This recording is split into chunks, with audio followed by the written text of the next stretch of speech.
पंतप्रधान कसरीची विनंती केली।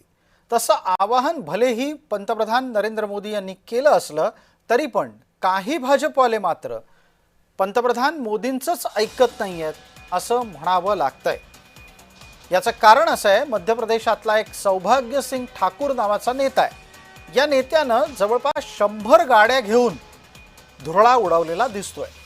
ही दृश्य मध्य प्रदेशातली आहेत।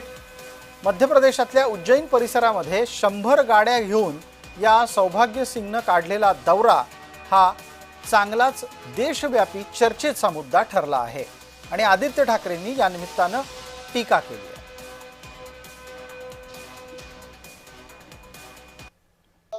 आपण पाहतोय घसरत चाललेला आहे। सोनं घेऊ नका, बाहेर जाऊ नका, बाहेर जाऊन लग्न करू नका, अमुक करू नका, तमुक करू नका।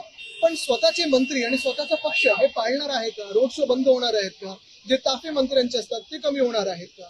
आणि प्रामुख्याने हेच मंत्री वरपासून खालपर्यंत परदेशी जाणं असेल किंवा सोनं घेणं असेल हे टाळणार आहेत का?